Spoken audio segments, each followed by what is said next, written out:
दोस्तों एचपी पटवारी के एग्जाम में इंटरनेशनल ऑर्गेनाइजेशन से सीधे तौर से टॉपिक आते हैं और क्वेश्चन आते हैं, तो इसीलिए इस टॉपिक को आपको कवर करना थॉरली जरूरी हो जाता है। तो आज की इस लेक्चर में हम आपको बताएंगे कि इंटरनेशनल ऑर्गेनाइजेशन और उसके साथ जो सोसाइटी ऑर्गेनाइजेशन जुड़ी है, तो उसमें कौन सी ऑर्गेनाइजेशन कब एस्टेब्लिश हुई है, उसमें मेजर ऑर्गेनाइजेशन कौन सी है। तो इसके ऊपर आज का ये लेक्चर रहेगा, तो दोस्तों इसको आपको पूरा देखना है।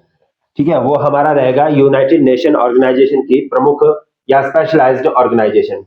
जैसे कि हमारे पास इसमें कौन कौन सी ऐसी एजेंसियां हैं जो स्पेसिफिकली मेन एजेंडे को लेकर यूएनओ के अंडरनीथ काम करती है। तो पहला इसमें जो आ जाएगा, दैट इज आवर एफएओ। यानी कि पहला कौन सा है, एफएओ। इसका फुल फॉर्म है Food and Agriculture Organization of United Nation. ठीक है, और दूसरा हमारे पास इसमें आ जाएगा ILO. ILO International Labour Organization. Third है आईएमएफ।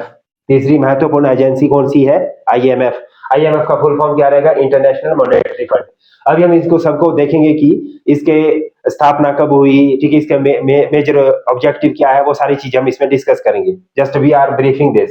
एंड यूएनएस, यूनेस्को बोलते हैं इसको, शॉर्ट फॉर्म में क्या बोलते हैं, यूनेस्को। ठीक है, यूएनईएससीओ। इसका फुल फॉर्म क्या रहेगा, United Nation Educational Scientific and Cultural organisation.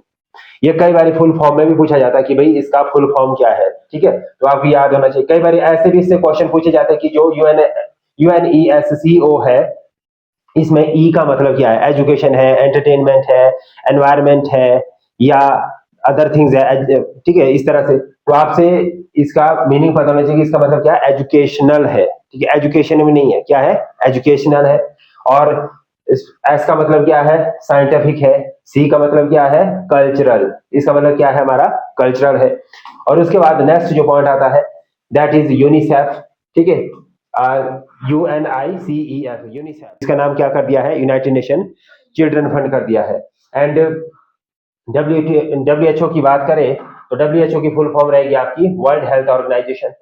और लास्टली आएगा वर्ल्ड बैंक ग्रुप एटसेट्रा। ये मेजर जो एजेंसी है that works under the part of the United Nation Organization. ठीक है, ऑर्गेनाइजेशन कौन सी आती है हमारे पास, फूड एंड एग्रीकल्चर ऑर्गेनाइजेशन आती है। ठीक है, यहाँ पे अगर आप इसके मेजर ऑब्जेक्टिव की बात करें तो पहला है टू रिड्यूस द हंगर। पहला ऑब्जेक्टिव क्या है, एफएओ का, मतलब ये किस पॉइंट ऑफ व्यू से काम करती है, टू रिड्यूस द हंगर, यानी कि भूखमरी को कम करना। दूसरा इसमें टू इम्प्रूव न्यूट्रिशन, यानी कि जो न्यूट्रिशन है उसको इम्प्रूव करना, वेल बींग को इम्प्रूव करना चाइल्ड की। और दूसरा तीसरा जो पॉइंट आएगा, that is the promote sustainable farming globally. तो दोस्तों इसी तरह की इंफॉर्मेटिव वीडियो के लिए like share and subscribe my YouTube channel Gurukulam coaching institute. Thank you.